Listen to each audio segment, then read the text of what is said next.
জানিয়ে দিব এই মুহূর্তে আমাদের হাতে এসেছে বাংলাদেশের গুরুত্বপূর্ণ আপডেট সংবাদের শিরোনাম। শুরুতেই থাকছে জাতীয় নির্বাচন নিয়ে বিএনপিকে তারেক রহমানের কড়া বার্তা। এদিকে একই দিনে জাতীয় নির্বাচন ও গণভোট। আরও থাকছে তফসিলের পর অন্যায্য দাবি নিয়ে রাস্তায় নামলে কঠোর ব্যবস্থা। এবারে জানিয়ে দিব তফসিল ঘোষণা করায় নির্বাচন কমিশনকে প্রধান উপদেষ্টার শুভেচ্ছা। এবারে থাকছে প্রচারের জন্য কতদিন সময় পাচ্ছেন প্রার্থীরা। সবশেষে জানিয়ে দিব মনোনয়নপত্র জমার শেষ তারিখ কবে জানালেন সিএসি। এতক্ষণ শুনছিলেন হাতে থাকা আপডেট সংবাদের শিরোনাম, এবারে বিস্তারিত। তবে তার আগে অনুরোধ রইল ভিডিওটিতে একটি লাইক এবং কমেন্ট করে জানিয়ে দিন ভিডিও সম্পর্কে আপনার মূল্যবান মতামত। আরও জানিয়ে দিন ভিডিওটি কোথা থেকে দেখছেন বা কোন জেলা থেকে দেখছেন। জাতীয় নির্বাচন নিয়ে বিএনপিকে তারেক রহমানের কড়া বার্তা।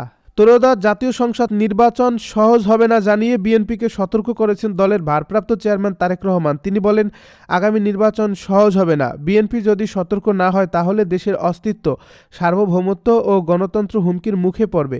বৃহস্পতিবার রাজধানীর ফার্মগেটে কেআইবি মিলনায়তনে বিএনপির দেশ গড়ার পরিকল্পনা শীর্ষক সেমিনারে ভার্চুয়ালি যুক্ত হয়ে প্রধান অতিথির বক্তৃতায় তিনি একথা বলেন। আসন্ন নির্বাচন প্রসঙ্গে তারেক রহমান বলেন, সামনের নির্বাচন সহজ নয়। অনেকেই এই কথা হেসে খেলে উড়িয়ে দিয়েছেন, আজ তারা তা অনুধাবন করতে পারছেন। তারেক রহমান বলছেন, তাদের পরিকল্পনা দলীয় হলেও তা দেশের জন্য প্রণীত। দেশের মানুষের কথা মাথায় রেখেই তা তৈরি করা হয়েছে। দেশের গণতন্ত্র ও সার্বভৌমত্ব রক্ষা করতে হলে দলের সব নেতাকর্মীকে জনগণের কাছে গিয়ে ধানের শীষের পক্ষে জনরায় আনার আহ্বান জানিয়ে তিনি বলেন, বিএনপির দেশ গড়ার পরিকল্পনা দলীয় হলেও তা দেশের মানুষের জন্য। নেতাকর্মীদের এই পরিকল্পনা নিয়ে মানুষের দ্বারে দ্বারে যেতে হবে। তিনি বলেন, দেশ গড়ার পরিকল্পনা নিয়ে বিএনপি নেতাকর্মীরা যদি মানুষের কাছে না যান তাহলে অন্য দলগুলো মানুষকে বিভ্রান্ত করার সুযোগ পাবে। তারেক রহমান বলেন, আগামী নির্বাচনে ধানের শীষের পক্ষে জনরায় আনতে হলে সর্বোচ্চ আন্তরিকতা নিয়ে কাজ করতে হবে। একই দিনে জাতীয় নির্বাচন ও গণভোট। ত্রয়োদশ জাতীয় সংসদ নির্বাচনে ভোট গ্রহণ করা হবে আগামী 12 ফেব্রুয়ারি। সেই সঙ্গে একই দিনে জুলাই জাতীয় সনদ বাস্তবায়নে গণভোটও হবে। ওই দিন সকাল 7:30 থেকে বিকাল 4:30 পর্যন্ত টানা ভোট গ্রহণ চলবে।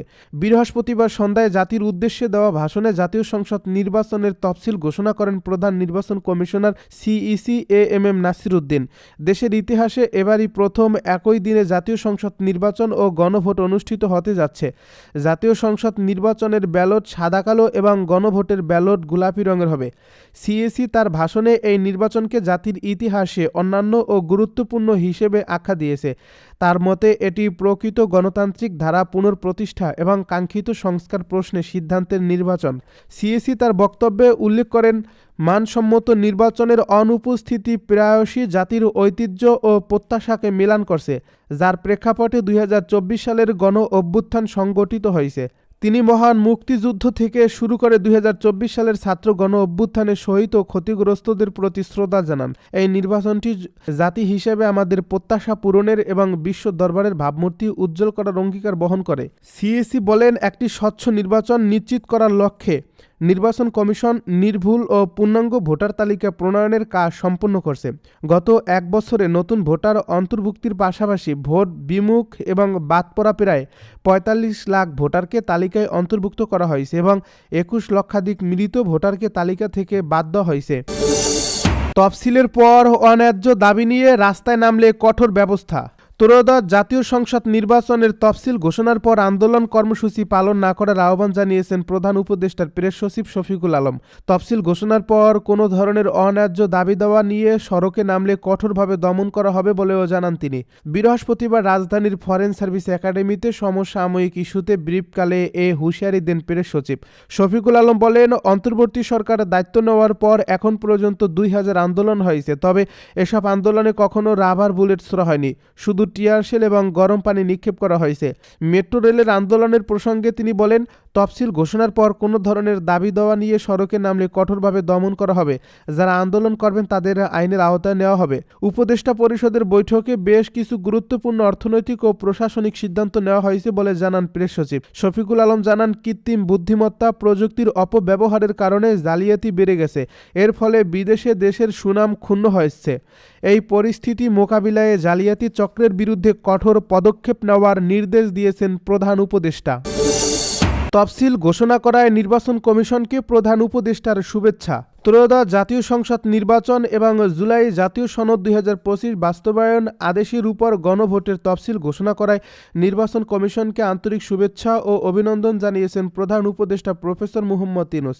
শুভেচ্ছা বার্তায় প্রধান উপদেষ্টা বলেন, এই তফসিল ঘোষণার মধ্য দিয়ে বাংলাদেশের গণতান্ত্রিক অভিযাত্রা একটি গুরুত্বপূর্ণ মাইল ফলক অতিক্রম করল।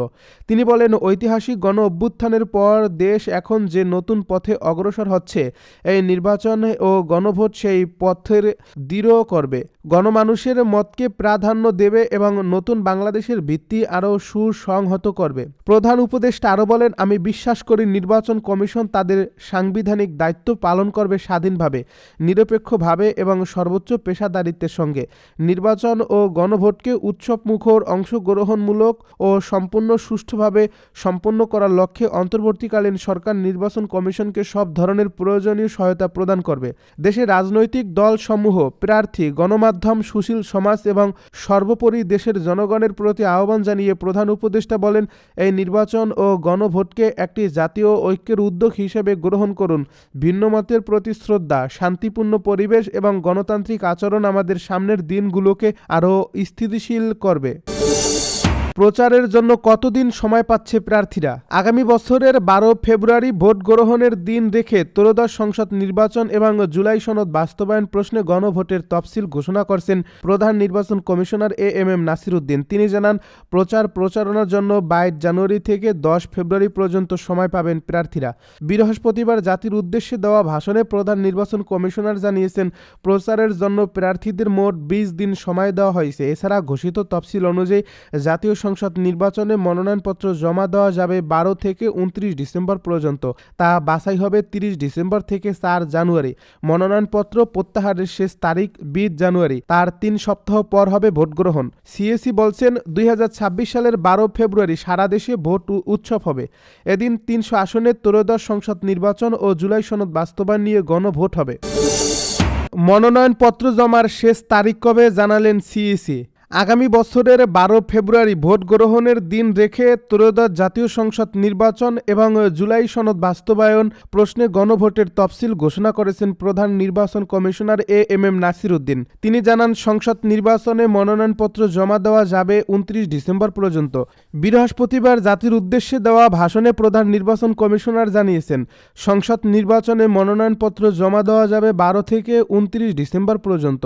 তা যাচাই বাছাই হবে 30 ডিসেম্বর থেকে 4 জানুয়ারি।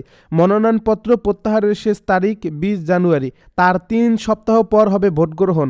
ঘোষিত তফসিল অনুযায়ী প্রার্থিতা প্রত্যাহারের পর 21 জানুয়ারি প্রতীক বরাদ্দ হবে। সেক্ষেত্রে মনোনয়নপত্র জমার জন্য 18 দিন সময় দেওয়া হয়েছে এবং প্রচারের জন্য 20 দিন সময় রয়েছে। সিইসি বলছে, আগামী বছরের 12 ফেব্রুয়ারি সারা দেশে ভোট উৎসব হবে। এদিন 300 আসনের ত্রয়োদশ সংসদ নির্বাচন ও জুলাই সনদ বাস্তবায়ন নিয়ে গণভোট হবে।